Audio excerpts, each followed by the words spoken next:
జయ హో పునరుత్థానుడా, జయ హో మృత్యుంజయుడా.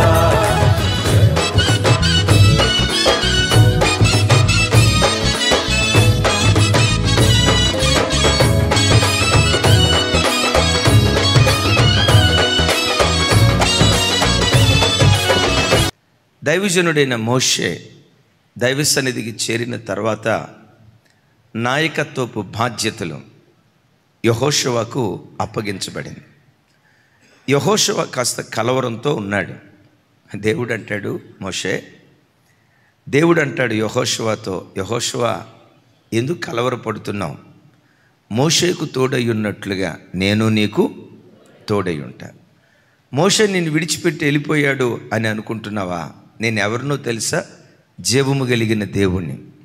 నిరంతరము నీతో ఉంటా, భయపడకు అని ధైర్యపరిచిన దాన్ని బట్టి యోర్దాను ఏకరాశిగా నిలవటం, ఒక అద్భుతమైన విజయాన్ని పొందటం, గిల్గాలులో సున్నతి జరగటం, ఈ కార్యక్రమాలన్నీ అయిపోయిన తర్వాత యెహోషువ నాయకత్వంలో అతి పెద్ద పోరాటం.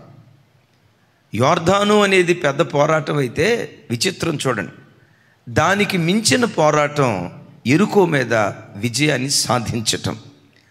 దైవజనమ, మోషే నాయకత్వంలో నేను అంటాను ఇంత పెద్ద పోరాటాన్ని వాళ్ళు అనుభవించలేదు. అఫ్కోర్స్ మోషే నాయకత్వంలో యుద్ధాలు వచ్చాయి. యెహోషువ నాయకుడైన తర్వాత ఓ పెద్ద పోరాటాన్ని అనుభవించాడు. అయితే ఈ పోరాటాలన్నిటికంటే అతి పెద్ద పోరాటం యెరికోను స్వాధీనపరుచుకోవటం.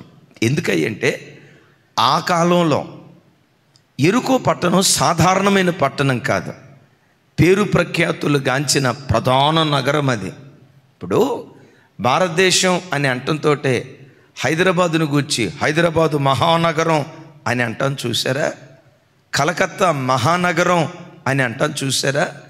నేటి కాలాలలో ఒక హైదరాబాద్ పట్టణం ఎంతో, ఓ బెంగళూరు పట్టణం ఎంతో, ఓ కలకత్తా పట్టణం ఎంతో, ఆ కాలములో యెరికో పట్టణం అంత.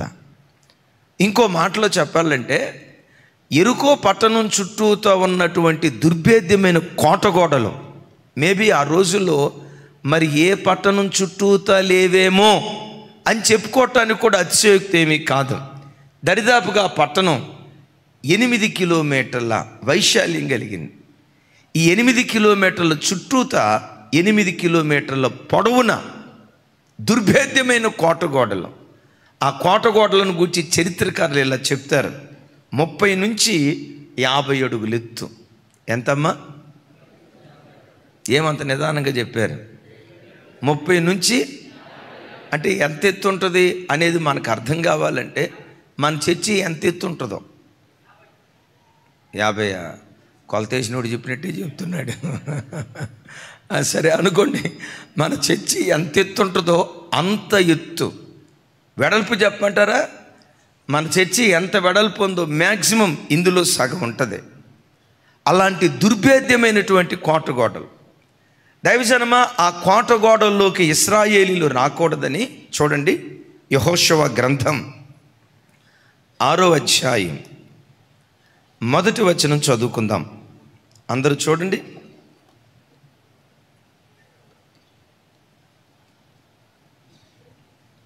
యెహోషువ గ్రంథం 6వ అధ్యాయం 1వ వచనం. అందరూ మీ బైబిల్ తెరవండి. ఆ కాలమున ఇశ్రాయేలీల భయము చేత ఎవడును వెలుపలికి పోకుండాను లోపలికి రాకుండాను యెరికో పట్టణ ద్వారము గట్టిగా మూసివేయబడెను. ఒకసారి చూడండి. యెరికో పట్టణంలో నుంచి ప్రజలు బయటికి రాకుండా, బయట ఉన్నటువంటి వ్యక్తులు ఎవ్వరూ లోపలికి రాకుండా ఆ పట్టణపు ద్వారములు గట్టిగా మూసివేసెను అనే మాట ఈ స్థలంలో చూస్తూ ఉన్నాం. దైవజనమ, యెరికోకు నేను ఇలా పేరు పెడతాను. యెరికో అనేది ఆధ్యాత్మికంగా దేవుడు ఇశ్రాయేలు ప్రజల కొరకు సిద్ధపరిచినటువంటి పట్టణం. దీనికి ఆధ్యాత్మికంగా నేను పెట్టే పేరు ఏంటంటే యెరికో నీ కొరకు నా కొరకు దేవుడు సిద్ధపరిచిన పరలోక పట్టణం. ఎరుకో నీ కొరకు నా కొరకు దేవుడు సిద్ధపరిచిన దేవుని యొక్క ఆశీర్వాదం. ఒకవైపు దేవుడు మన కొరకు పరలోక పట్టణాన్ని సిద్ధపరిచాడు, రైట్? అదే సమయంలో భూలోకంలో మనం బ్రతికేటప్పుడు నీకు కానీ, నీ పిల్లలకు కానీ, నీ కుటుంబానికి కానీ ఎరుకో లాంటి శ్రేష్టమైన సువాసన కలిగిన ఆశీర్వాదాన్ని నీ కొరకు దేవుడు సిద్ధపరిచాడు. దేవుడు సిద్ధపరిచాడు అనేది ఎంత వాస్తవమో, శత్రువైన సాతాను కూడా అది నువ్వు అనుభవించకుండా ద్వారాలు మోస్తాడు అనేది కూడా అంతే వాస్తవం. నా మాట అర్థమైందా? పరలోక పట్టణాన్ని నీ కొరకు దేవుడు సిద్ధపరిచాడు. ఎట్ దట్ సేమ్ టైం భూలోకంలో కొన్ని దివ్యమైన ఆశీర్వాదాలు నీవు అనుభవించినట్లు, నీ పిల్లలు అనుభవించినట్లు, నీ కుటుంబం అనుభవించినట్లు కొన్నిటిని దేవుడు సిద్ధపరిచాడు. ఎందుకు సిద్ధపరిచాడు అంటే అవి దేవుడు నీకు అనుగ్రహించడానికే. చప్పలు కొట్టు స్తోత్రాలు చెప్దాం. కొరింథీ పత్రికలో అంటాడు కదా, తను ప్రేమించు వారి కొరకు దేవుడు ఏమి సిద్ధపరిచనో అవి కంటికి కనబడలేదు, చెవికి వినబడలేదు, హృదయానికి గోచరం కాలేదు. అయితే పరిశుద్ధాత్మ ద్వారా అవన్నీ మనకు బయలుపరచబడ్డాయి అంటాడు. మనం ఆయన్ని ప్రేమించే ప్రజలం. ఎస్, మనల్ని నా దేవుడు ప్రేమించాడు. ప్రేమించిన ఆ దేవుడు ఏం చేశారో తెలుసా? నీ కొరకు నా కొరకు ఎరుకో లాంటి శ్రేష్టమైన జీవితాన్ని ఆయన సిద్ధపరిచి ఉంచాడు. ఈరోజు మన అంశం ఏంటంటే, నీ కొరకు దేవుడు దేన్ని సిద్ధపరిచాడో దాన్ని నువ్వు స్వాధీనపరుచుకుందువుగాక, దాన్ని నువ్వు స్వతంత్రించుకుందువుగాక. ఆయన సిద్ధపరిచింది వాస్తవమైతే ఇప్పుడు ఎరుకో పట్టణ ప్రజలంతా ఏం చేశారట? తలుపులన్నిటినీ గట్టిగా బిగించేశారు. ఇశ్రాయేలీలు దాన్ని అనుభవించకుండా. దైవజనమా, ఆ రోజుల్లో ఏం జరిగిందో ఈ రోజుల్లో కూడా మన భారతదేశంలో కొన్ని పల్లెటూర్లకు వెళ్తే ఊరు ఎంట్రన్స్లో పెద్ద పెద్ద బోర్డులు, మా గ్రామానికి క్రైస్తవులు రాకూడదు, పాస్టర్లు అస్సలు రాకూడదు, తాగుబోతుడు రావచ్చు, తిరుగుబోతుడు రావచ్చు, గొడంబాసారు రావచ్చు, పేకాటోడు రావచ్చు, కోడి పందాలోడు రావచ్చు, చెన్నెళ్ళు పెద్దళ్ళు పెట్టుకున్నోడు రావచ్చు, ప్రతి పనికిమాలినోడు ఆ ఊరిలోకి రావచ్చు. కానీ ఎవరు రాకూడదంట? ఈరోజు ద్వారాలు మోయటమే కాదు, చూడండి యెహోషువ గ్రంథం 6వ అధ్యాయంలోనే ఇశ్రాయేలు ప్రజలు ఆ పట్టణంలోకి రాకుండా ఉండేటట్లుగా ద్వారాలు గట్టిగా మూశారు. ఓ మాట చెప్పమంటారా? సాతానుగాడు నీ యొద్దకు రావాల్సిన ఆశీర్వాదం, నీవు అనుభవించాల్సిన పరలోక స్వాస్థ్యం నీవు అనుభవించకుండా కొంతకాలమే వాడు ఆపగలడు, కానీ శాశ్వత కాలం వాడు ఆపలేడు. ఆమేన్. బెగబడతాడు కొన్ని రోజులు, ఒక వారం బెగబట్టవచ్చు, ఎస్. ఒక నెల బెగబట్టవచ్చు, ఎస్. ఓ సంవత్సరం బెగబట్టవచ్చు. వాడు కొంతకాలమే బెగబట్టగలుగుతాడు, కానీ శాశ్వత కాలం బెగబట్టలేడు. ఎందుకో తెలుసా? వాడు కొంతకాలమే ఎందుకు బెగబట్టగలడు, శాశ్వత కాలం ఎందుకు బెగబట్టలేడు అంటే అసలు వాడే శాశ్వతుడు కాదు. ఈ సర్వ సృష్టిలో శాశ్వతుడు ఒక్కడే, ఆయనే నీవు ఆరాధించే యేసుక్రీస్తు ప్రభువారు. Praise the Lord. అవును దైవజనమా, నీ జీవితంలో కొన్నిటిని సైతానుగాడు బెగబడతాడు. నీ వ్యాపారంలో కానీ, నీ ఉద్యోగంలో కానీ, నీకు రావలసి నీవు అనుభవించకుండా కానీ, నీ పిల్లల విషయంలో కానీ కొన్ని కార్యాలు జరగకుండా వాడు బెగబడతాడు. అయితే బెగబట్టేది 1 రోజు, 2 రోజులు, 3 రోజులు. విచిత్రం ఏంటో తెలుసా? బెగబట్టి వాడు తలుపులన్నీ వేశాడు. బెగబట్టినంత కాలం దేవుడు మౌనంగా ఉన్నాడు. దేవుని సమయం వచ్చింది, వాడు తలుపులు మూస్తే దేవుడు ప్రాకారాలు తెరిచేశాడు ప్రజలకి. చెప్పండి, ఏం తెరిచాడు? వాడు మూసింది తలుపులు, దేవుడు తలుపులు తెరిచాడు అని రాయబడలేదు. సైతానుగాడు తలుపులు మూస్తే దేవుడు ఏకంగా ప్రాకారాలే తెరిచాడు. ఎరుకో చుట్టూత ప్రాకారాలు ఎన్ని కిలోమీటర్లు అని చెప్పాను? 8 కిలోమీటర్ల విస్తీర్ణంలో ప్రాకారం ఉండేది. తలుపు ఎంత ఎడల్పు ఉంటుంది? మహా ఉంటే 8 అడుగులు, లేదు అంటే 20 అడుగులు. రథాలు లోపలికి వెళ్ళాలి, బయటకు రావాలి అనుకుంటే 80 అడుగులు. 80 అడుగుల ద్వారాన్ని మూస్తే 8 కిలోమీటర్ల ప్రాకారాన్ని దేవుడు పడగొట్టేశాడండి. నేనంట 8 కిలోమీటర్లు ఎక్కువ వెడల్పు ఉంటుందా, తలుపు ఎక్కువ వెడల్పు ఉంటుందా? నీ దేవుడు ఎవరో తెలుసా? సైతాన్ గాడు చిన్న మార్గాన్ని మూస్తే, చిన్న ద్వారాన్ని మూస్తే, చిన్న అనుకూలతను మూస్తే విశాలమైన ద్వారం దేవుడు నీకు తెరవబోతూ ఉన్నాడు. విశాలమైన అనుకూలత దేవుడు నీకు అనుగ్రహించబోతూ ఉన్నాడు. దైవజనమా, సైతాను గాడు కొన్ని రోజులే బిగబట్టగలడు. మా గ్రామంలో క్రైస్తవులు రాకూడదు, మా పట్టణంలో క్రైస్తవులు రాకూడదు, మా జిల్లాకు క్రైస్తవులు రాకూడదు, మా గ్రామంలో మందిరాలు ఉండకూడదని రైట్, వాడు బిగబడతాడు. వాడికి కూడా కొంత శక్తి ఉంది, కొంత శక్తే. వాడు పర్మనెంట్ కాదు. ఎందుకు? వాడే పర్మనెంట్ కాదు. వాడి కార్యాలు పర్మనెంట్ కాదు. వాడు కొంతకాలం ఉండేవాడు, 10 సంవత్సరాలు ఉంటాడు, తర్వాత దిగిపోవాల్సిందే, 15 సంవత్సరాల తర్వాత దిగిపోవాల్సిందే. దైవజనమా, ఏ గ్రామాలలో మా గ్రామంలో క్రైస్తవులు రాకూడదని బోర్డులు వెలిసాయో అదే గ్రామాలు, అది నాటబడిన చోటే భవిష్యత్తులో మందిరాలు కట్టబడేటట్లుగా దేవుడు తన మహిమ కొరకు ద్వారాలు తెరుస్తాడు. Praise the Lord. బిగబట్టడానికి దేవుడు వాడికి అవకాశం ఇస్తాడేమో కానీ బిగబట్టబడిన చోటే చిన్న మార్గాన్ని మూస్తే విశాలమైన ద్వారాన్ని దేవుడు తెరుస్తాడు. నా చేతులైతే మిమ్మల్ని దీవిస్తున్నాను. సైతాను ఏ చిన్న మార్గాన్ని మీ జీవితంలో మూసాడో, సైతాను ఏ చిన్న అనుకూలతను మీ బ్రతుకులో మూసాడో, యేసు నామం పేరిట ఈ సెప్టెంబర్ మాసంలో విశాలమైన ద్వారం నా దేవుడు తెరుచునుగాక. విశాలమైన మార్గం దేవుడు మీ బ్రతుకులో తెరుచునుగాక. 15,000 రూపాయల జీతాన్ని పోగొట్టుకుంటే 50,000 రూపాయల జీతాన్ని తెరవటానికి నీ దేవుడు శక్తి కలిగినటువంటి వాడు. 50,000 రూపాయల జీతాన్ని పోగొట్టుకుంటే ఎంతమ్మా? 5 లక్షల. అబ్బా, హై జంప్ చేసింది తల్లి. రైట్, 5 లక్షలు, 50 లక్షల జీతం ఇవ్వటానికి దేవుడు శక్తి కలిగిన వాడు. సైతానుగాడు కొంతకాలమే బిగబట్టగలడు. బిగబట్టిన కాలం దాటిన తర్వాత విశాలమైన ద్వారం దేవుడు తెరుచునుగాక. అలాంటి ద్వారాలు దేవుడు మనకు తెరవాలన్నా, పరలోక స్వాస్థ్యాన్ని మనం స్వతంత్రించుకోకుండా సైతానుగాడు ఎక్కడికక్కడ అడ్డుకట్టలు వేసిన ఆ పరలోక స్వాస్థ్యాన్ని మనం స్వతంత్రించుకోవాలన్నా ఏం చేస్తే మనం స్వతంత్రించుకోగలుగుతాం? యెరికో పట్టణాన్ని స్వతంత్రించుకోవటానికి ఇశ్రాయేలీలు ఏం చేశారో దాన్ని మనం చేయగలిగితే, ఆ పద్ధతి ప్రకారం మనం వెళ్ళగలిగితే నిశ్చయముగా మన కొరకు దేవుడు సిద్ధపరిచిన పరలోక పట్టణాన్ని మనం స్వతంత్రించుకుందాం గాక. దైవజనమ, ఆయా దేశాలకు ఆయా ప్రాంతాలకు వెళ్ళినప్పుడు మనం మస్కట్ వెళ్ళే కదా, అంతకు మునుపు దుబాయ్, అంతకు మునుపు ఖత్తర్, అబుదాబి, ఆ ప్రాంతాలు వెళ్తూ ఉంటే అసలు ఎంత అందంగా ఉంటాయో అంత అందంగా ఉంటాయండి. రోడ్లు ఉన్నాయి చూసారా? రోడ్డు మీదే, తారు రోడ్డు మీదే ఇస్తరాకు వేసుకోకుండా అందులో భోజనం చేయొచ్చు, అంత శుభ్రంగా ఉంటాయి. మస్కట్ అది ఓమన్ దేశపు రాజధాని.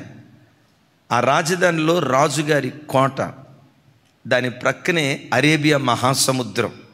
ఆ రాజుగారి కోట, ఆ ప్రాంతాలన్నీ చూస్తూ ఉన్నప్పుడు చుట్టుపక్కల వాళ్ళు, అన్న ఎంత అద్భుతంగా ఉందో కదా, అబ్బా ఇది ఎంత రమ్యంగా ఉందో కదా, ఎంత అందంగా ఉందో కదా అని అంటూ ఉంటే నిజమే, వాళ్ళు చెప్పిన దానికంటే అందంగా ఉంది. అప్పుడు నాకు మనసులో ఏమనిపించిందో తెలుసా? మనుషుల చేత నిర్మించబడిన ఈ కట్టడాలే ఎంత అందంగా ఉంటే పరలోక పట్టణం ఇంకెంత అందంగా ఉంటుందో కదా. నాకు ఆ మాట గుర్తుకు రావటంతో పుట్టెడు దుఃఖం వచ్చింది. పరలోక పట్టణం టాపీ మేస్త్రులతో కట్టబడుతుంది కాదు, మానవ హస్తాలతో నిర్మించబడుతుంది కాదు. దేవుడు దేనికి శిల్పియు నిర్మాణకుడై ఉన్నాడో ఆ పరలోక పట్టణానికి దేవుడే శిల్పి.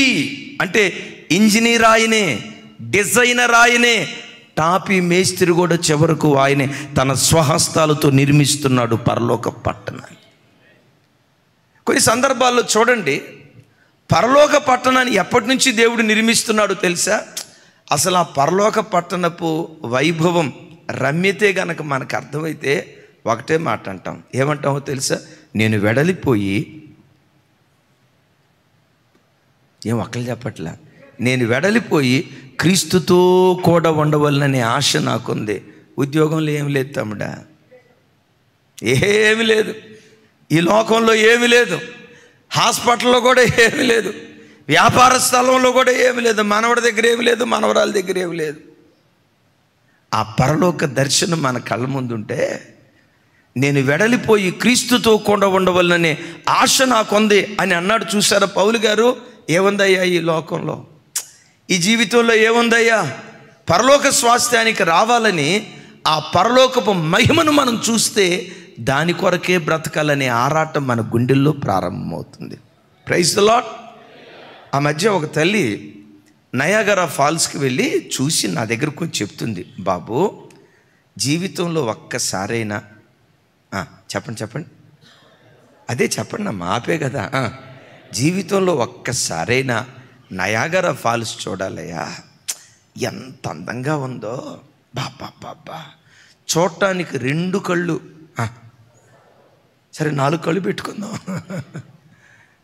రైట్, 2 కళ్ళు సరిపోవు అని నయాగరా ఫాల్స్ చూసి ఒక ఆయన వచ్చి చెప్తాడు. ఇంకొక ఆయన అదే మీరెవరు, మనం కూడా వెళ్ళొస్తే ఆలోచించకుండానే మనోడు మన కళ్ళ ముందు పెట్టాడు, ఇక చూసాం చాలు. నేనంట ఒక ఆయన కాశ్మీర్ వెళ్ళి వచ్చి అంటాడు, అబ్బా అన్నా భూతల స్వర్గం అన్నా, జమ్మూ కాశ్మీర్ భూతల స్వర్గం అన్నా. నిజమే, అది భూతల స్వర్గం అయి ఉండొచ్చు. నేనంట ఎంత అందమైన ప్రకృతిని, రమణీయం కలిగిన ఈ భూమిని తన నోటి మాటతో సర్వ సృష్టిని జస్ట్ 6 రోజుల్లో కలుగు చేశాడు. 6 రోజుల్లో కలుగు చేసిన ఈ సృష్టి ఎంత అద్భుతంగా ఉంటే, కొన్ని వేల సంవత్సరాల నుండి దేవుడు తన స్వహస్తాలతో నిర్మిస్తున్న పరలోక పట్టణం ఇంకెంత అద్భుతంగా ఉండి ఉంటుందో కదా, ఇంకెంత రమణీయంగా ఉండి ఉంటుందో కదా. యేసయ్యకి మహిమ కలుగును గాక. దైవజనమా, అలాంటి ఉన్నతమైన పరలోక పట్టణాన్ని ఈ దీనుని కొరకు దేవుడు సిద్ధపరుస్తూ ఉన్నాడు. ఈ దీనురాలి కొరకు, ఈ దీనుడి కొరకు, ఈ మట్టి ఘటాల కొరకు దేవుడు సిద్ధపరుస్తున్నాడు. ఏ విధము చేతనైనా ఆ స్వాస్థ్యాన్ని సంపాదించుకునే భాగ్యం మనందరికీ దేవుడు అనుగ్రహించును గాక. చప్పలు కొడుతూ దేవునికి స్తోత్రాలు చెప్దాం. రైట్, ఇప్పుడు యెరికోను స్వాధీనపరుచుకోవటానికి దేవుడు ఏం చెప్తాడంటే, యెహోషువ ప్రజలందరినీ నువ్వు యుద్ధ సన్నద్ధులుగా చెయ్యి. 7 రోజుల పాటు యెరికో కోటగోడల చుట్టూతా ప్రదక్షిణం చేయమను. రోజుకొక పర్యాయం.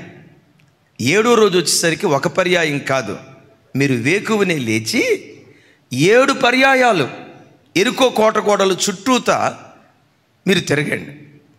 మొదటి రోజు యాజకులు మానక బోరవోదమనండి. ప్రజల దగ్గరికి వచ్చేసరికి ఏమీ మాట్లాడకుండా మౌనంగా, అసలు వాళ్ళ కంఠంలో నుంచి ఏ ధ్వని వినబడకూడదు, మౌనంగా వెంబడించమనండి. ఈ యెరికోను ప్రదక్షిణం చేసేటప్పుడు ఎలా మీరు ప్రదక్షిణం చేయాలో తెలుసా? చెప్తాను చూడండి. ముందు యోధులు నిలవబడాలి. ఆ తర్వాత 7 పొట్టేళ్ల కొమ్ములు పట్టుకొని ఊదుచున్న యాజకులు నిలవబడాలి. 7 నిలవబడాలి. వారి వెనుక మందసం ఉండాలి. యాజకులు మందసాన్ని మోస్తూ వాళ్ళను వెంబడించాలి. మందసం వెనుక యావత్ ఇశ్రాయేలు ప్రజలు 4 గ్రూపులుగా ఇదిగో ఇలా చుట్టూతా. మొదటి రోజు ఒక పర్యాయం తిరగండి, 2వ రోజు ఒక పర్యాయం, 3వ రోజు ఒక పర్యాయం, 4వ రోజు, 5వ రోజు, 6వ రోజు, చెప్పాలి.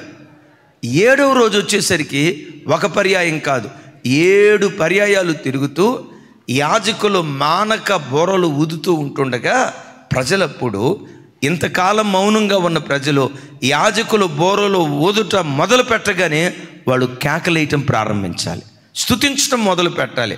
వాళ్ళు స్తుతించటం మొదలు పెడితే చాలు, యెరికో కోటగోడలు ఎక్కడికక్కడ కుప్పలాగా కూలిపోతాయి. సైతానుగాడు తలుపులు మూస్తే మీకు ద్వారాలు తెరవబోతూ ఉన్నాను. చప్పలు కొడుతూ స్తోత్రాలు చెప్దాం. మరోసారి, సైతానుగాడు తలుపులు మూస్తే నేను మీకు ద్వారాలు తెరవబోతున్నాను, ఇలా చేయండి అని ఈ విషయాలన్నీ దేవుడు చెప్పినట్లుగా 6వ అధ్యాయంలో చూస్తాం. అంటే దైవజన్మ, ఇందులో నుంచి మనం నేర్చుకునే మొట్టమొదటి పాఠం ఏంటంటే, ఏ యుద్ధం చేయాలన్నా ప్రతి యుద్ధానికి యుద్ధ తంత్రం ఒకటి ఉంటుంది. యుద్ధ తంత్రం ఒకటి ఉంటుంది. యుద్ధం చేయాలంటే ఈ డైరెక్షన్లో వీళ్ళు వెళ్ళాలి, ఈ డైరెక్షన్లో వాళ్ళు వెళ్ళాలి, ఈ డైరెక్షన్లో వీళ్ళు వెళ్ళాలి, వీళ్ళు ఈ పని చేయాలి, వాళ్ళు ఆ పని చేయాలి, వీళ్ళు ఈ పని చేయాలని ప్రతి యుద్ధానికి ముందు యుద్ధ తంత్రం ఒకటి ఉంటుంది. దేవుడు కూడా ఇక్కడ యెరికోను స్వాధీనపరుచుకోవటానికి వ్యూహ ప్రకారంగా యెహోషువను అడుగులు వేయమంటూ ఉన్నాడు. చెప్పండి, దేని ప్రకారంగా? దైవజనమా, మీతో ఒక మాట చెప్తాను. భక్తి జీవితంలో కానీ లోక జీవితంలో కానీ ఒక సేవకుడు కానీ ఒక విశ్వాసి కానీ బ్రతుకు బాటలో ఎక్కడైనా తను విజయాన్ని సాధించాలంటే, నీ కొరకు దేవుడు సిద్ధపరిచిన దాన్ని నువ్వు స్వాధీనపరుచుకోవాలంటే వ్యూహ ప్రకారంగా నువ్వు అడుగులు వేసేటువంటి వాడిగా ఉండాలి. చప్పలు కొడుతూ స్తోత్రాలు చెప్దాం. అంటే వ్యూహం అంటే స్ట్రాటజీ. దేవుడు ఇక్కడ అనవచ్చు, ఏముంది యెహోషువ, మీరు అందరూ ఆ తలుపులు నెట్టేసుకొని లోపలికి వెళ్ళిపోండి అని గుడ్డెత్తెళ్ళి చేలో పడ్డట్లుగా ఒక ఆలోచన లేకుండా, ఒక ప్రణాళిక లేకుండా వెళ్ళమనలేదు. వ్యూహాన్ని దేవుడు చెప్తున్నాడు. మొదటి రోజు ఈ పని చేయండి, రెండో రోజు ఈ పని చేయండి, మూడో రోజు ఈ పని చేయండి, ఆరో రోజు ఈ పని చేయండి, ఏడో రోజు ఈ పని చేయండి. ఈ 7 రోజుల్లో కూడా ఎవరు ఏ పని చేయాలో ప్రతి దానికి ఒక వ్యూహం, ఒక స్ట్రాటజీ, ఒక ప్లాన్ తన పిల్లలకు నిర్ణయించాడు. దైవజనమా, నీ జీవితంలో కూడా నీవే రంగంలో రాధించాలన్నా, విశేషంగా నీ కొరకు దేవుడు సిద్ధపరిచిన పరలోక స్వాస్థ్యాన్ని నువ్వు స్వతంత్రించుకోవాలన్నా నియమం ప్రకారం నువ్వు పోరాడిన దానివై ఉండాలి. బైబిల్లో చక్కటి మాట రాసి ఉంటుంది, జట్టి అయిన వాడు నియమం ప్రకారం పోరాడితేనే వానికి కిరీటం దక్కుతుంది. నియమం ప్రకారం పోరాడకపోతే వాడికి కిరీటం దక్కదు. వ్యూహం వ్యూహం వ్యూహం. నీ దేవుడు ఎవరో తెలుసా? ప్రతిదీ వ్యూహ ప్రకారం, ప్లాన్ స్ట్రాటజీ ప్రకారం ప్రతి పని చేసేవాడు. దేవుడు ఏదైనా చేయగలడు. ఆయనకి ప్లాన్ అవసరం లేదు అని అనుకుంటాం, కానీ దేవుడు ఏది కూడా ప్లాన్ లేకుండా చేయుడు, వ్యూహ ప్రకారమే చేస్తాడు. ఓ మాట చూడండి, యెషయా గ్రంథం 13వ అధ్యాయం 4వ వచనం చూడండి ఒకసారి.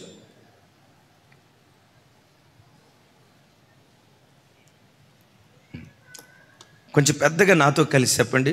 బహుజనముల ఘోష కంటే కొండలోని జనసమూహము వలన కలుగు శబ్దములు వినుడి, కూడుకును రాజ్యముల జనములు చేయు అల్లరి శబ్దము వినుడి.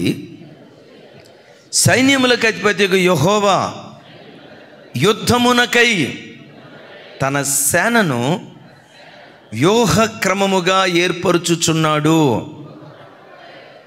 తన సేనను ఎలా ఏర్పరుచుకుంటున్నాడట? చెప్పాలి.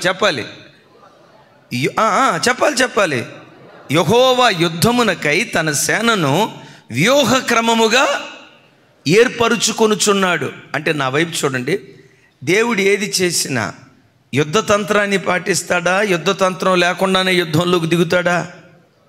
వ్యూహ ప్రకారం యుద్ధం వేస్తాడు. వ్యూహ ప్రకారం యుద్ధం చేస్తాడా? వ్యూహం లేకుండానే యుద్ధం చేస్తాడా? ఇక్కడ వాక్యం ఉంటుంది, వ్యూహ క్రమమును ఏర్పరిచి ఉన్నాడు అని రాసి ఉంటుంది. నా తట్టు చూడండి. చెల్లి, తమ్ముడు, నీ జీవితంలో ఈ ఆధ్యాత్మిక పోరాటంలో నువ్వు విజేతగా నిలవబడాలంటే ప్రతిదీ ఒక వ్యూహ ప్రకారం చేయాలి. 24 గంటల కాల వ్యవధి కదా.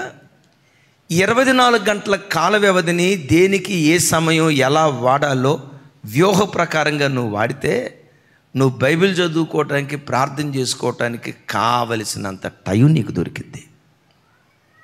దేవునితో గడపటానికి కావలసినంత టైం దొరికింది. సిస్టర్స్, మీతో చెప్తాను, అఫ్కోర్స్ మీరు డ్యూటీకి వెళ్ళేవారు కాదు అని అనుకోండి. ఒక మాట అనుకోండి, రోజుకొచ్చి 24 గంటలు. అమ్మ, ఉద్యోగస్తులకైనా 24 గంటలే, ఇంట్లో ఉన్న వాళ్ళు కూడా 24 గంటలే కదా. ఏమ్మా, మీకు 14 గంటలే అన్నట్టు చూస్తున్నారు.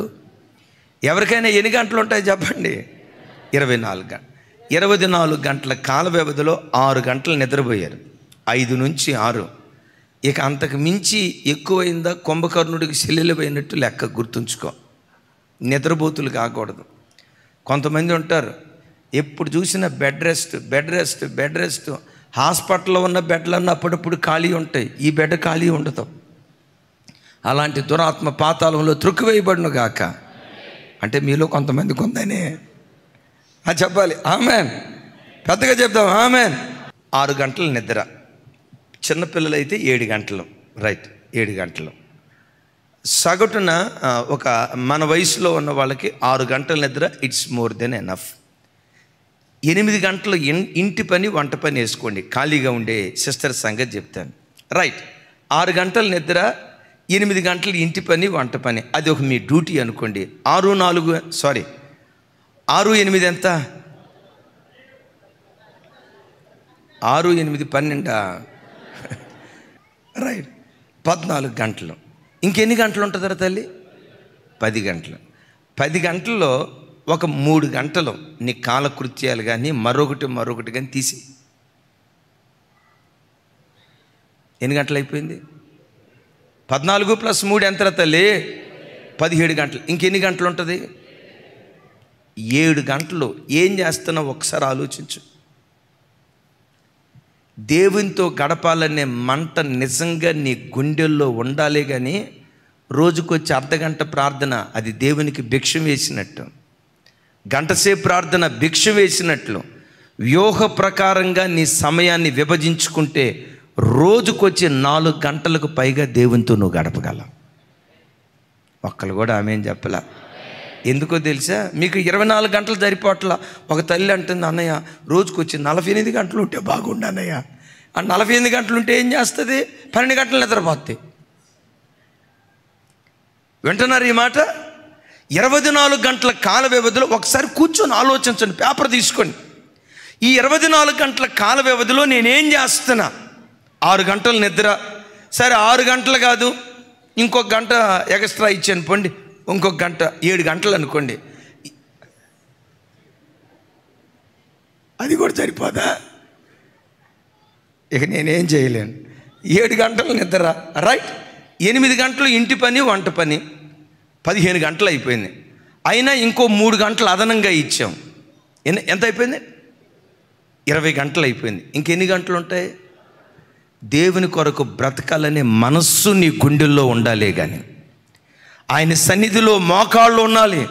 ప్రతి క్షణం నా ప్రభువును అనుభవించాలి అనే దైవికమైన కాంక్ష నీ గుండెల్లో ఉండాలి. కానీ రోజుకొచ్చి 4 గంటలు దేవునితో నువ్వు గడపగలవు.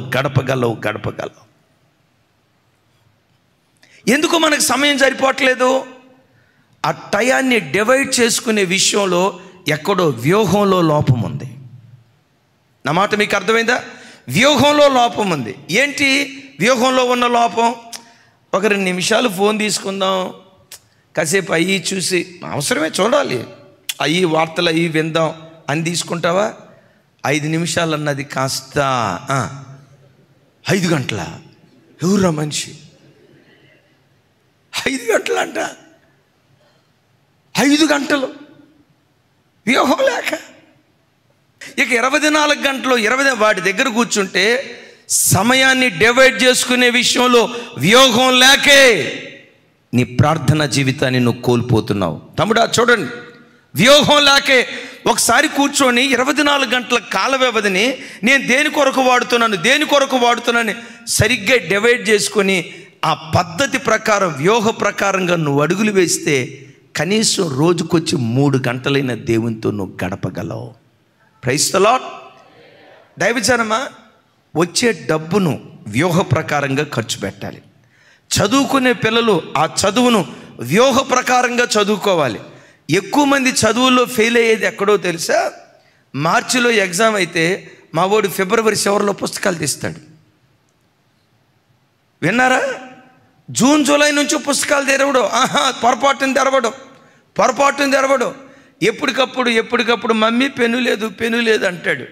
పెన్నులు ఏమైపోయినారా? ఇన్ని పెన్నులు కొనిపెట్టే కదా నా తల్లి ఆలోచిస్తే విచిత్రం ఏంటో తెలుసా? ఫిబ్రవరి నెలలో అప్పుడు టెక్స్ట్ బుక్లు తీస్తారు కదా, వాటి మధ్యలో పెట్టుంటాడు పెన్ను. ఆ పెన్నులు పెట్టిన సంగతి ఎప్పుడు తెలిసిందయ్యంటే అప్పుడు తెలిసింది. అప్పుడు కసరత్తు చేస్తాడు, బాగా చదువుతాడు. ఒక నెల రోజులు పగలు రాత్రి చదువుతాడు. ఏదో కొన్ని సెలెక్టెడ్గా ఇందులో వస్తుంది, అందులో వస్తుంది, అందులో వస్తుంది, సెలెక్టెడ్గా చదువుతాడు. రేపు ఎగ్జామ్ రాయటానికి వెళ్తాడు. అద్భుతం ఏం జరిగిద్దో తెలుసా? ఈడు చదివిన పేపర్లో తప్ప తదిమాట అన్నిట్లో వస్తాయి క్వశ్చన్లు. అంటాడు, వచ్చి అంటాడు, రే చిన్న ఎగ్జామ్ ఎలా రాసేవరు అంటే, అవుట్ ఆఫ్ సిలబస్ అన్న, పేపర్ టఫ్గా వచ్చిందన్న, చాలా బరువుగా ఉందన్న. పేపర్ ఎప్పుడు తేలికనే ఉంటుంది. ఎందుకు ఇడు ఫెయిల్ అయిపోయాడు? వ్యూహం లేక. ఓ దైవజనుడు దేవుని సేవ చేసేటప్పుడు వ్యూహ ప్రకారం చేయాలి. ఒక దైవజనురాలు దేవుడు తనకిచ్చిన సమయాన్ని వ్యూహ ప్రకారం వాడుకోవాలి. ఓ చదువుకునే విద్యార్థి, ఒక విశ్వాసి ఏ విధం చేతనైనా పరలోక పట్టణాన్ని నేను స్వతంత్రించుకోవాలి. ఆ పరలోక పట్టణాన్ని స్వతంత్రించుకోవాలంటే 24 గంటల కాల వ్యవధిలో ఎంత ఎక్కువగా దేవునితో నేను గడపగలను అంత ఎక్కువగా గడపాలని టయాన్ని వ్యూహ ప్రకారంగా ఎవడు దాన్ని వాడుకుంటాడో నీ కొరకు దేవుడు సిద్ధపరిచిన దాన్ని నువ్వు స్వతంత్రించుకోవటానికి దేవుడు కృప చూపిస్తాడు. స్వాధీనపరుచుకోవటానికి దేవుడు కృప చూపిస్తాడు. కొన్ని దేశాలు వెనుకబడిన దేశాలుగా ఉండటానికి, మరి కొన్ని దేశాలు అసలు ఎక్కడో శిఖరాల మీద, కొన్ని ప్రాంతాలకు వెళ్ళినప్పుడు కొంతమంది అంటారు ఆ దేశాలతో పోలిస్తే మన దేశం, కొంతమంది అంటారు అది అవునో కాదో నాకు తెలియదు, అమెరికా దేశపు అభివృద్ధితో పోలిస్తే మన దేశం 50 సంవత్సరాల, చూసారా నేను చెప్పకుండానే చెప్తున్నాను, 50 సంవత్సరాలు వెనకబడింది అయ్యా మన దేశం అంటారు. అవునో కాదో నాకు అంత తెలీదు. మన దేశం చాలా గొప్ప దేశం, నో డౌట్. కానీ అభివృద్ధి పరంగా చాలా చోట్ల చాలామంది చెప్పే మాట ఏంటో తెలుసా? కొన్ని దేశాలతో పోలిస్తే మన దేశం 50 సంవత్సరాలు వెనకబడింది. ఎందుకు వెనకబడిందయ్యా అని కొంతమందిని అడిగితే, కొంతమంది మేధావులు ఇలా చెప్తూ ఏముందంటే, ఈ గల్లీలో సరిగ్గా రోడ్డు లేదని సిమెంట్ రోడ్డు వేస్తారు. సిమెంట్ రోడ్డు వేసిన వారం రోజుల్లోనే ఏం చేస్తారో తెలుసా? డ్రైనేజీ లేదని రోడ్డు మధ్యలో పగలగొట్టుకుంటూ వెళ్తాడు. సాయిబాబా నగర్లో మ్యాక్సిమం అయ్యే రోడ్లు ఎక్కువ.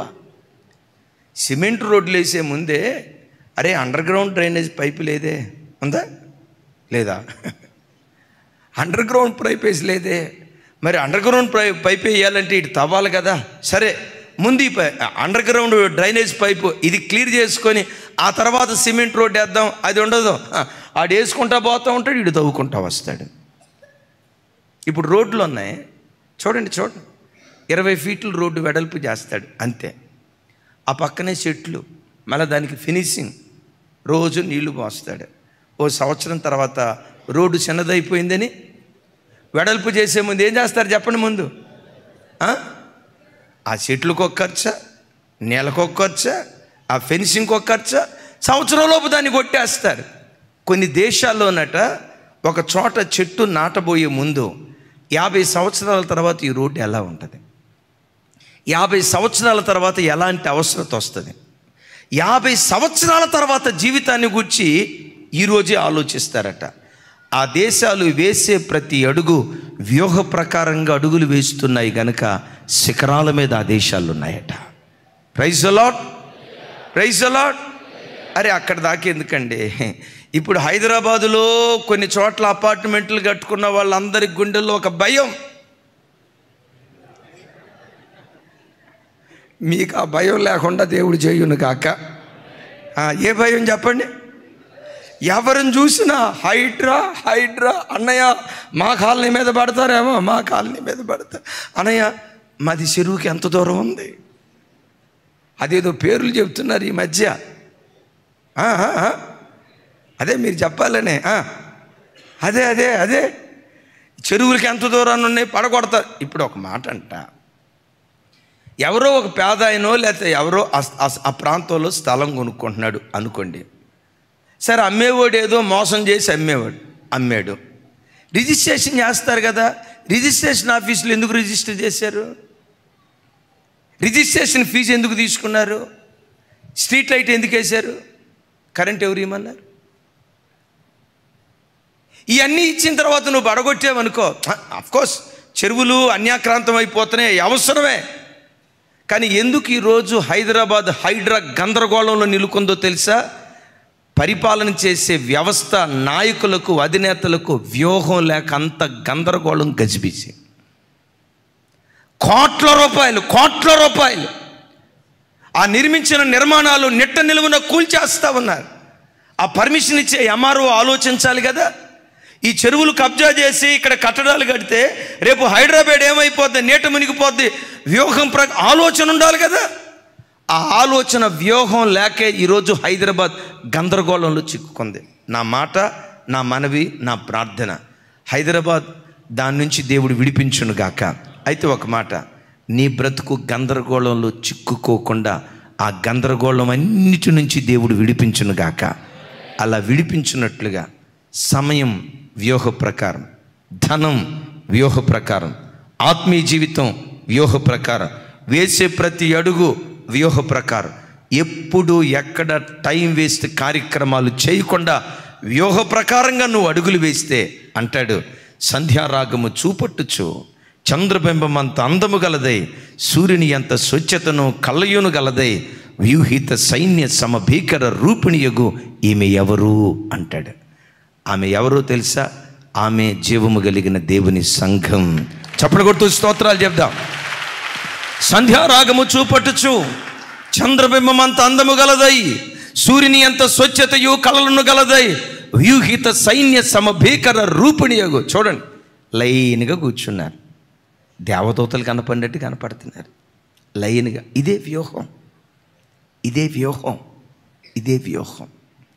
వ్యూహ ప్రకారంగా కూర్చునేసరికి ఎంత అందంగా కనపడుతున్నారు.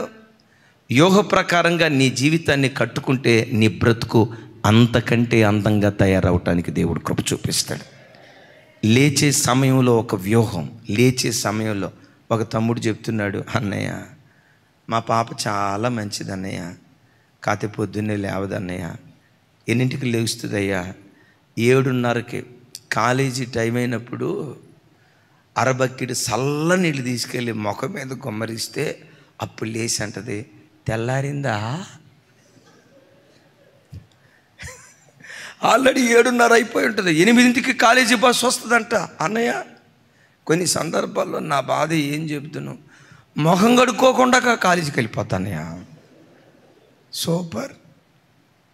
ఇక స్నానం అంటే దేవుడే ఎరుగన్నయ్యా. ఎందుకు? వ్యూహ ప్రకారం ప్రజలు అడుగులు వేయకపోవటాన్ని బట్టి. దైవజనమా, నువ్వు లేచే సమయం వ్యూహ ప్రకారం ఉండాలి. ఉదయం లేచి ప్రార్థన చేసే సమయం వ్యూహ ప్రకారం ఉండాలి. రాత్రిపూట ఏంటంటే కుటుంబ ప్రార్థన చేసుకోవటానికి వ్యూహ ప్రకారం ఉండాలి. వ్యూహిత సైన్య సమభీకర రూపిణిగా ఈ భూమి మీద నువ్వు బ్రతికితే నీ కొరకు దేవుడు దేన్ని సిద్ధపరిచాడో దాన్ని స్వాధీనపరుచుకోవటానికి దేవుడు కృప చూపిస్తాడు. నేను నమ్ముతున్నా, నీ కొరకు దేవుడు ఏది దాచిపెట్టాడో నీ కంటికి కనబడకపోవచ్చు, నీ చెవికి వినబడకపోవచ్చు, నీ హృదయానికి గోచరం కాకపోవచ్చు, ఆత్మ ద్వారా ఒకవేళ అది నీకు బయలుపరచబడకపోవచ్చు.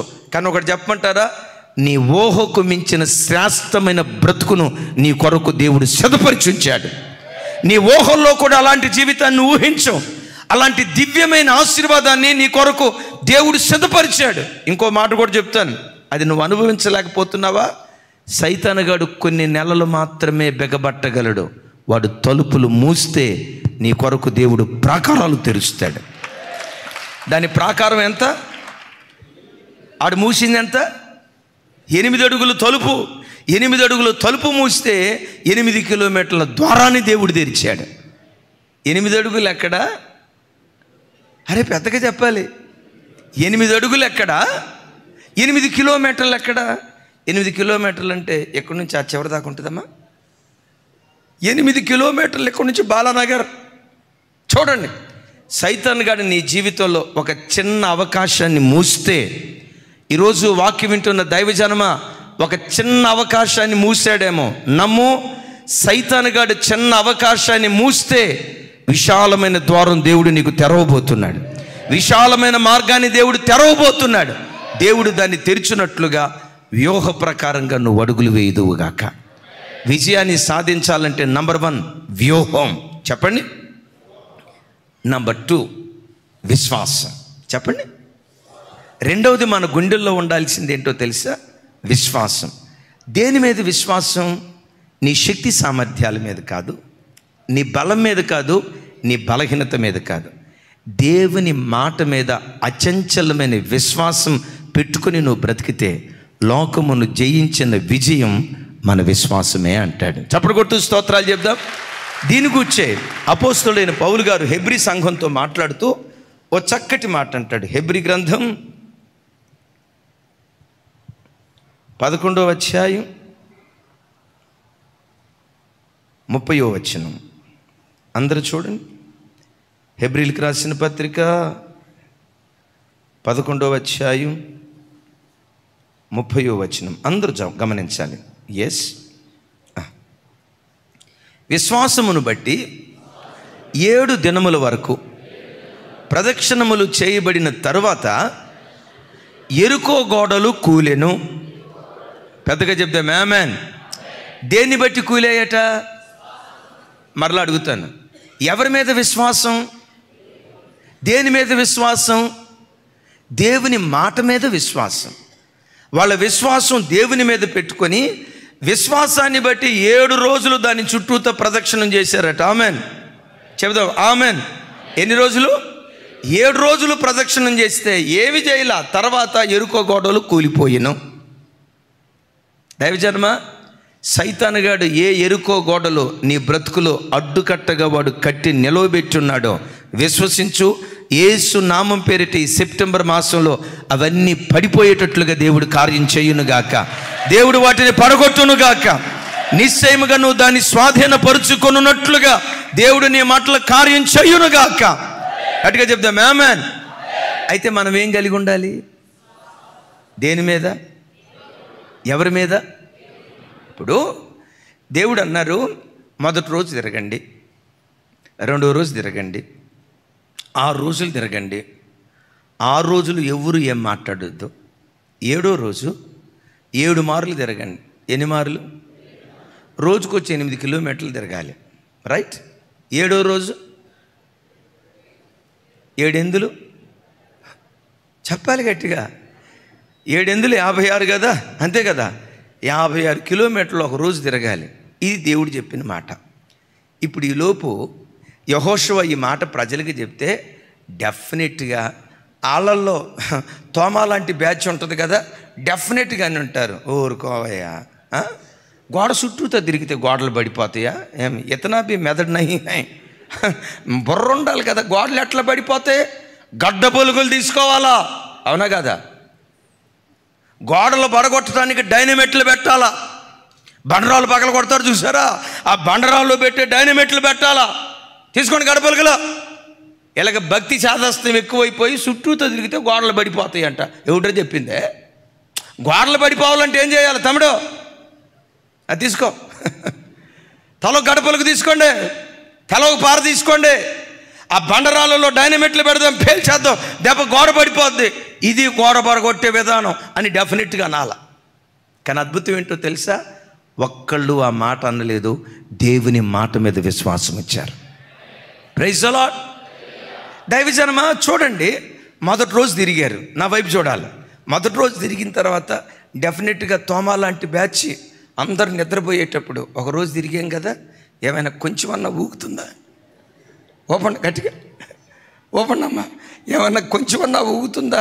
డెఫినెట్గా టెస్ట్ చేసి ఉంటారు. ఒకట్లా గోడ, ఒకట్లా మనవుడు ఊగిపోతున్నాడు. గమనించండి గమనించండి. కొంతమంది అని ఉండొచ్చు, రే అబ్బాయి ఎట్లా కూడా కాదురా. మనం అందరం ఎంతమందివి? 40 లక్షల మంది, 6 లక్షల మంది, సారీ, అందరూ చూడండి. హల్లెలూయ. యోధులు, ఇంతమంది యోధులు ఉన్నాం. అందరం ఈ గోడ చుట్టూతో నిలబడి అందరం కలిసి ఊపుదాం. చెప్పాలి. ఏం చేద్దాం? పల్లెటూళ్ళలో ఏదైనా బరువులు అలా నెట్టేటప్పుడు, ఊపేటప్పుడు హైలెస్సా. అది కాకుండా ఇంకొక అద్భుతమైన పదం ఉంది, ఐసరబజ్జ అంటాడు. దాని అర్థం ఏంటో ఇంతవరకు నాకు తెలియదు. చెప్పండి, ఏమంటారు? అమ్మ మీకు తెలియదురా? ఏమంటారు? హైలెస్సానా? అది పడవ తోలేటప్పుడయ్యా. ఐసరబజ్జ అంటారు. రైట్. అందరం గోడ చుట్టూతో నిలబడి నెట్టేద్దాం. ఎట్లా చేస్తే గోడ పడిపోద్దిరా, చుట్టూతో తిరగటం ఏంటి అని అల్లా దేవుని మాట పట్టుకున్నారు. మొదటి రోజు తిరిగారు, రెండో రోజు తిరిగారు, మూడో రోజు తిరిగారు, 6, 7వ రోజు 7 మార్లు. 7వ రోజు 7వ మారు చివరిసారి ప్రజలందరూ కేకలు, రైట్, ఆ 7వ రోజు ప్రజలందరూ కేకలు వేస్తూ ఉంటే బైబిల్లో రాయబడిన మాట, వారు కేకలు వేయుట మొదలు పెట్టగానే ఎరుకో కోట గోడల ప్రాకారాలు పడిపోయాయి అంటాడు. దేని బట్టి పడిపోయాయి? వాళ్ళు కేకలు వేయటాన్ని బట్టి అనేకంటే, దాని చుట్టూతో ప్రదక్షిణం చేయటాన్ని బట్టి అనేకంటే, మార్చ్ ఫాస్ట్, రైట్, 7 రోజుల పాటు మార్చ్ ఫాస్ట్ చేసిన దానికి అనేకంటే కూడా దేవుని మాట మీద వాళ్ళు విశ్వాసం ఉంచిన దాన్ని బట్టి వాళ్ళ కొరకు దేవుడు దేన్ని సిద్ధపరిచాడో దాన్ని స్వాధీనపరుచుకున్నారు. చప్పలు కొడుతూ స్తోత్రాలు చెప్దాం. దైవజనమ, నీ కంటికి కనబడని వాటిని, నీ ఊహకు, నీ హృదయాన్ని కూడా గోచరం కాని దివ్యమైన వాటిని నీ పిల్లల కొరకు దేవుడు సిద్ధపరిచాడు. ఆమెన్ చెప్పుకో, ఆమెన్. నీ కుటుంబం కొరకు దేవుడు సిద్ధపరిచాడు. వాటికంటే విశేషంగా పరలోక పట్టణాన్ని దేవుడు మన కొరకు సిద్ధపరిచాడు. దేవుడు సిద్ధపరిచిన ఆ రాజ్యాన్ని, దేవుడు సిద్ధపరిచిన దీవెనను స్వతంత్రించుకోవాలంటే నీ గుండెల్లో, నా గుండెల్లో ఉండాల్సిందేంటో తెలుసా? దేవుని పట్ల బలమైన విశ్వాసం.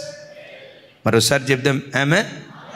మరోసారి, దేవుడు కార్యాలు చేసేటప్పుడు మన విశ్వాస పరిమాణాన్ని బట్టే దేవుడు కార్యం చేయటం ప్రారంభిస్తాడు.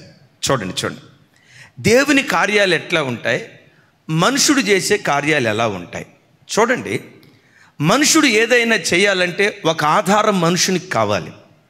దేవుడు ఏదైనా చేయాలంటే విశ్వాసాన్ని బట్టి ఆధారం లేకపోయినా దేవుడు చేస్తాడు. దీనికి వివరణ ఇస్తాను. హెబ్రీలకు రాసిన పత్రిక 11వ అధ్యాయం. అందరూ చూడండి, 3వ వచనం. లైవ్లో ఉన్న బిడ్డలు కూడా చూడండి, నాతో కలిసి. ప్రపంచములు దేవుని వాక్యము వలన నిర్మాణమై ఉన్నావనియు, అందును బట్టి దృశ్యమైనది కనబడేడు పదార్థముల చేత నిర్మింపబడలేదనియు విశ్వాసము చేత గ్రహించుకొనుచున్నాము. అందరు గట్టిగా చెప్పాలి, ఆమెన్, ఆమెన్. ఇంకోసారి, ప్రపంచములు దేవుని వాక్యము వలన నిర్మాణమై ఉన్నావనియు, అందును బట్టి దృశ్యమైనది కనబడేడు పదార్థములచే నిర్మింపబడలేదనియు విశ్వాసము చేత గ్రహించుకొనుచున్నాము. ఆమెన్. ఇప్పుడు చూడండి, ఆ టేబుల్ మీ కంటికి కనపడుతుందా లేదా? కంటికి కనబడుతున్న ఆ టేబుల్ మానవ నిర్మితం. కనబడుతున్న ఆ టేబుల్ కంటికి కనబడే ఒక పదార్థములో నుంచి తీయబడింది. ఆ టేబుల్ ఎక్కడి నుంచి వచ్చింది? ఒక చెట్టు నరికి దాన్ని చెక్కి ఆ చెట్టులో నుంచి పుట్టుకొచ్చింది ఆ టేబుల్. మనుషుడు ఏదైనా ఒకటి తయారు చేయాలంటే మనుషునికి ఏం కావాలి? పెద్దగా చెప్పాలి. మనుషునికి ఏం కావాలి? ఒక ఆధారం కావాలి. ఇప్పుడు ఈ చొక్కాయి ఉంది. చొక్కాయి గమనించండి, అట్లా గాల్లో తిప్పి చొక్కాయి అవునుగాక అని అంటే నాకు చొక్కాయి వచ్చిందా? గమనించండి, దీనికి ముందు ప్రాసెస్. రైతు పత్తి పండించాలి, ఆ పత్తిలో నుంచి దారం తీయాలి, ఆ దారం మిల్లుకి వెళ్ళాలి, అది బట్టల దుకాణానికి రావాలి, బట్టల దుకాణానికి బట్ట వచ్చినంత మాత్రం చొక్కాయి అయిపోద్దా? మన ఐజాక్ టైలర్ గారి దగ్గరికి వెళ్ళాలి కదా, ఆయన దగ్గరికి వెళ్ళాలి, దాన్ని కొట్టాలి, అప్పుడు కానీ చొక్కాయి ఏర్పడేది. ఈ చొక్కాయి ఎక్కడి నుంచి వచ్చింది? దీనికి ఒక ఆధారం ఉంది. మనుషుడు ఏదైనా చేయాలంటే ఏదైనా ఒక ఆధారంలో నుండే మరొక వస్తువును సృష్టించగలడు. ఆధారం లేకపోతే మనిషి ఏమీ చేయలేడు. అయితే దైవజనమ, దేవుడు ఈ సృష్టిని కలుగు చేసేటప్పుడు వెలుగు కలుగునుగాక అన్నాడు, భూమి కలుగునుగాక అన్నాడు, సూర్యుడు చంద్రుడు కలుగునుగాక అన్నాడు. అంటే కనబడుతున్న ఆ సూర్యుడు ఎక్కడి నుంచి వచ్చాడు? మనోళ్ళు ఎలక్ట్రీషియన్లు అడిగితే ఏం చెప్తారో తెలుసా? అన్నయ్య 1000 వాట్స్ బల్బ్స్ అన్నీ 1 కోటి దేవుడు అందులో పెట్టుంటాడు అన్నయ్య, అందుకని సూర్యుడు వెలుగుతున్నాడు అన్నయ్య. నో, కంటికి కనబడే ప్రతిదీ కనబడని వాటి చేత దేవుడు సృష్టించాడట. ప్రైస్తలు అంటే ఒక్క మాటలో చెప్పాలంటే శూన్యములో నుండి దేవుడు పుట్టించాడు. యేసయ్యకి మహిమ కలుగును గాక. దైవజనమా, నీ బ్రతుకులో నీకు కొన్ని ఆధారాలు ఉండవు. కొన్ని రుజువులు ఉండవు. అయితే ఒకటి, ఆధారాలు లేకపోయినా చేయుటకు దేవుడు సమర్థుడని నీ గుండెల్లో విశ్వసిస్తే ఆ విశ్వాసాన్ని దేవుడు ఘనపరచడం ప్రారంభిస్తాడు. చప్పలు కొడుతూ దేవునికి స్తోత్రాలు చెప్దాం.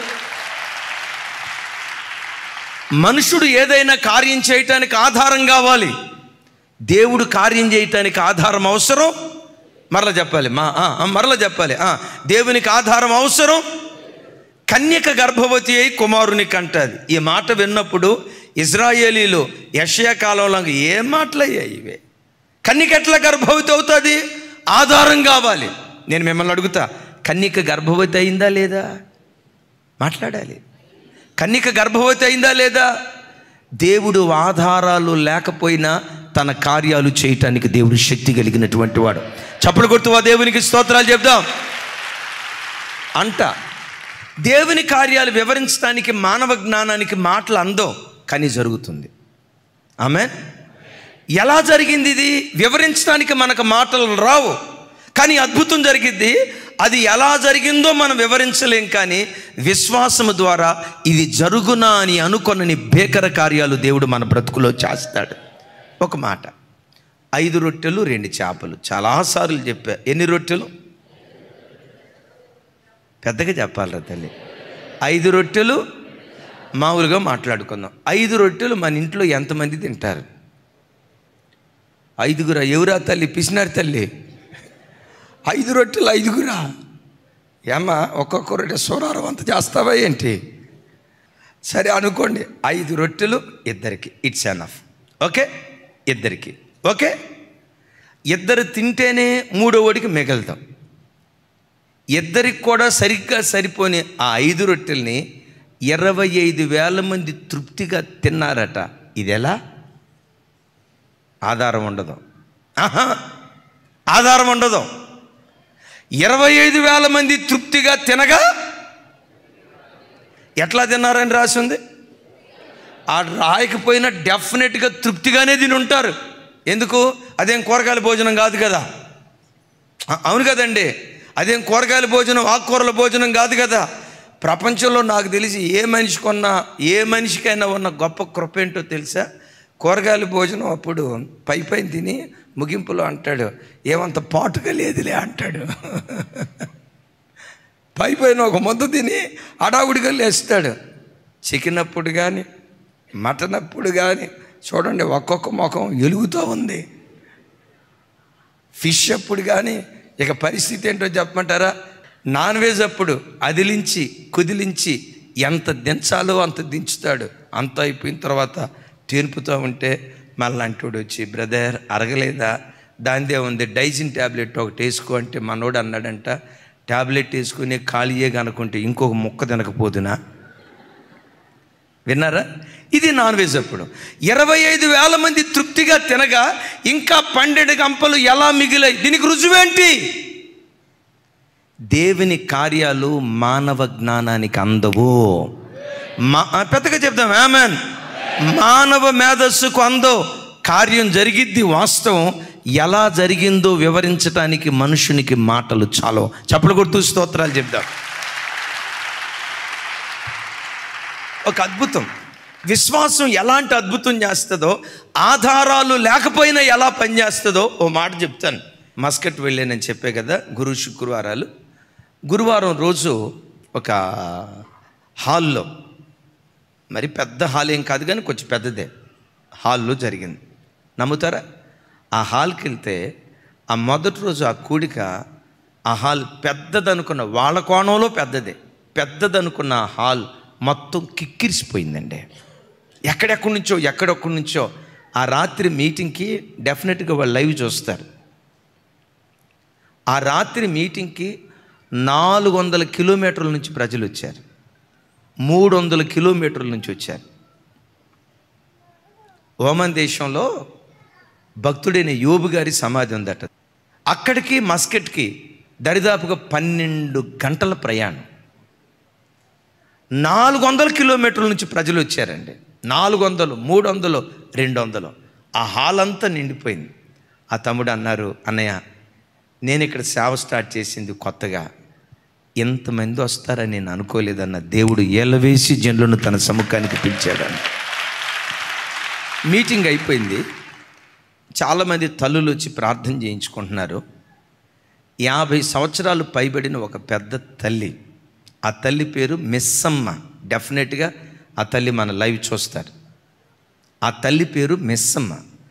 ఆవిడ పేరు మిస్సమ్మ. ఆ తల్లి పేరు మిస్సమ్మ అన్న సంగతి నాకు తెలియదు.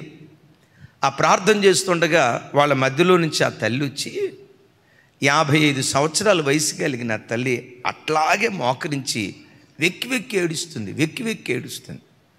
ఎవర్రా ఈ తల్లి, ఏంటి వెక్కి వెక్కి ఏడుస్తుంది? అమ్మా ఏంటమ్మా ఏడుస్తున్నారు అన్నాను. అందా తల్లి, అయ్యా 3 సంవత్సరాల నుండి మీరు మస్కట్ ప్రాంతానికి రావాలి, ఓమన్ దేశానికి రావాలని 3 సంవత్సరాల నుంచి నేను ప్రార్థన చేస్తున్నానయ్యా. నా ప్రార్థనకు దేవుడిచ్చిన ప్రతిఫలం అయ్యా. మన తెలుగు రాష్ట్రాల్లో సత్యవాక్యాన్ని చెప్పే సేవకులు కొంతమంది ఉన్నారయ్యా. వారిలో నేను బాగా ఇష్టపడిన సేవకులు కొంతమంది ఉన్నారయ్యా. వారిలో మీరు ఒకళ్ళయ్యా. ప్రతిరోజు 3 మెసేజ్లు వింటానయ్యా. ప్రతి ఆదివారం 3 మెసేజ్లు వింటానయ్యా. ఉదయం 5 గంటలు కాకమునిపై ఎప్పుడు తెల్లారిద్దా వాక్యం విందామని నీటి వాగుల కొరకు దుప్పి ఆశపడుతున్నట్లు, ఉదయం కొరకు కావలివాడు ఎదురు చూస్తున్నట్లుగా దేవుని వాక్యం కొరకు ఎదురు చూస్తానయ్యా. ఇంతమందికి షేర్ చేస్తానయ్యా. 3 సంవత్సరాల నుంచి నేను ఏడుస్తూ అన్నాను, దేవా నేను పేద్దాన్ని, అంత గొప్ప దైవ సేవకుణ్ణి మా ప్రాంతానికి నేను తీసుకురాలేను. అయినా ఆడదాన్ని నేనేం చేయగలుగుతానయ్యా? ఎవరితో మాట్లాడాలో, వీసా ఎలా పంపించాలో, టికెట్లు ఎట్లా పంపించాలో అక్షర జ్ఞానం లేనిదాన్ని నేను చేయలేనయ్యా. కానీ ఈ ఓమన్ దేశంలో మా మస్కట్ ప్రాంతంలో మా దైవజనుని చూడాలి, మా దైవజనుని వాక్యం ఈ ప్రాంత ప్రజలు వినాలని 3 సంవత్సరాల నుంచి ప్రార్థన చేశానయ్యా. ప్రతిరోజు ప్రార్థన ముగింపులో మీరు అప్పుడప్పుడు చెప్తారు కదా, నీ ప్రతి నైవేద్యములో ఉప్పు చేర్చవలెను అనే ఆ తల్లి చెప్తుంది. ఎప్పుడో 2 సంవత్సరాల క్రితం చెప్పిన మెసేజ్ చెప్తుంది. నీ ప్రతి నైవేద్యంలో ఉప్పు చేర్చాలి అని మీరు చెప్పారు కదయ్యా. నేను ప్రార్థన చేసిన ప్రతిసారి ఇమాన్యుయల్ మినిస్ట్రీస్ జెర్మియా అయ్యగారిని మా మస్కట్ ప్రాంతానికి నువ్వు తీసుకొచ్చినందుకై అని స్తుతించేదంట.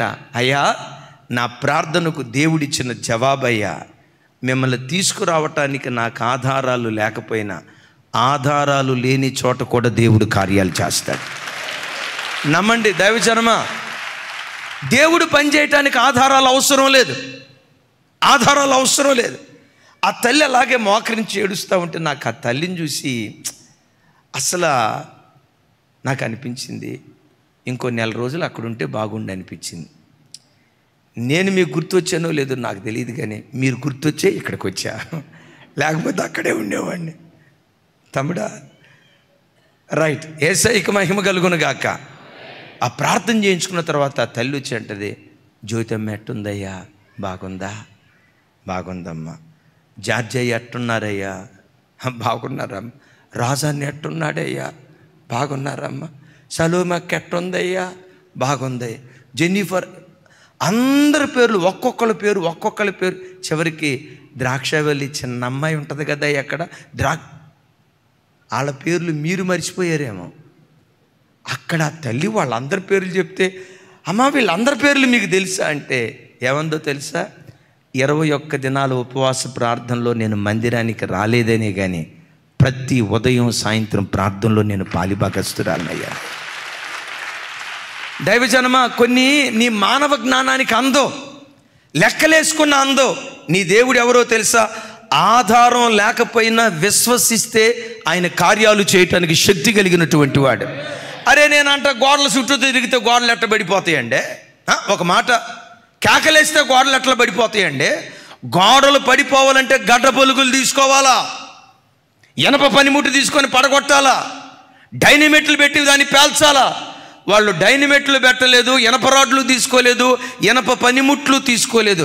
విశ్వాసము ద్వారా ప్రదక్షిణ చేశారు, ఎరుకో కోట గోడలు కూలిపోయాయి. చప్పలు కొడుతూ దేవునికి స్తోత్రాలు చెప్దాం. దేవుని మీద విశ్వాసం ఎలా పని చేస్తుందో ఒక్క మాట చెప్పి నేను ముగిస్తా.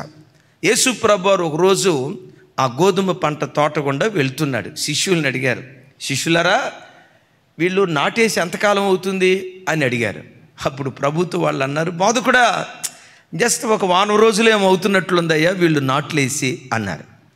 ప్రభు అన్నారు, ఇది కోతకు రావాలంటే ఎంతకాలం పట్టిద్ది అన్నారు. నాట్లేసిన తర్వాత వరి కానీ గోధుమ కానీ కోతకు రావాలంటే ఎంతకాలం పట్టిద్ది? ఏమమ్మా అంత మౌనంగా ఉన్నారు? 4 రోజులు. ఎవరు మనిషి? 4 నెలలు. అయ్యా నువ్వు పొలకంపేట చెప్పు, ఎన్ని నెలలు పట్టింది?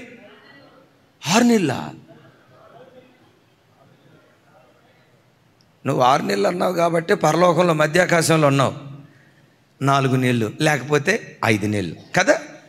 వాళ్ళు అన్నారు, లెక్కలేసి అయ్యా ఇప్పుడు నాట్లేసారు కదా, ఇది పెరిగి కంకొచ్చి దానిలో నుంచి వెన్నొచ్చి అందులో నుంచి కంకొచ్చి కోతకు రావాలంటే 1, 2, 3 అయ్యా ఇంకా 4 నెలలు పట్టిద్ది అయ్యా. 4 నెలల్లో ఇది కోతకు వస్తుంది అయ్యా. ఇది సైంటిఫిక్గా ప్రూవెన్. This is evidence. ఈ పంట కోతకు రావాలంటే 4 నెలలు, దీనికి ఆధారం ఉంది. ప్రభు ఏమంటారు తెలుసా? కన్నులెత్తి చూడుడి, అది ఇప్పుడే కోతకు వచ్చి ఉన్నది అంటాడు. కన్నులెత్తి చూడుడి, అది ఇప్పుడే కోత. అయ్యా కన్నులెత్తినంత మాత్రాన్ని ఇప్పటికిప్పుడే ఎట్లా కోతకు వస్తుంది అయ్యా? అది పెరగాల, దానిలో నుంచి వెన్ను రావాలా, కంకులు రావాలా, అది పూర్తిగా పండే స్థితికి రావాలా, 4 నెలలు పట్టింది. దేవుడు ఏమంటాడో తెలుసా? వైద్య శాస్త్రానికి అందని ఊహాతీతమైన కార్యాలు చేయగలిగిందే దేవుని పట్ల కలిగిన అచంచలమైన విశ్వాసం. దైవజనమా, నా చేతులెత్తి దీవిస్తున్నా, నీ కొరకు పరలోకపు స్వాస్థ్యాన్ని దేవుడు సిద్ధపరిచాడు. ఈ భూలోకంలో కూడా ఎరుకోలాంటి సువాసన కలిగిన దివ్యమైన జీవితం నీ పిల్లల కొరకు దేవుడు సిద్ధపరిచాడు, నీ కొరకు దేవుడు సిద్ధపరిచాడు. సిద్ధపరిచిన దాన్ని స్వతంత్రించుకున్నట్లుగా నంబర్ 1, వ్యూహ ప్రకారంగా అడుగులు వేయి. వచ్చే వారం అడుగుతాను, ఎన్ని గంటలు గత వారంలో ప్రార్థన చేశారు? 24 గంటల కాల వ్యవధిలో వ్యూహ ప్రకారంగా అడుగులు వేయండి. చివరికి మీరు డ్యూటీకి వెళ్ళేవారైనా రోజుకొచ్చి 2 గంటలు దేవుని సన్నిధిలో మీరు గడపగలుగుతారు. చెప్దాం ఆమేన్. వ్యూహ ప్రకారంగా అడుగులు వేద్దాం. రెండవది, విశ్వాసం కలిగి బ్రతుకుదాం. లోకాన్ని జయించిన విజయం, అటు గొప్ప విశ్వాసాన్ని మన గుండెల్లో దేవుడు కుమ్మరించునుగాక.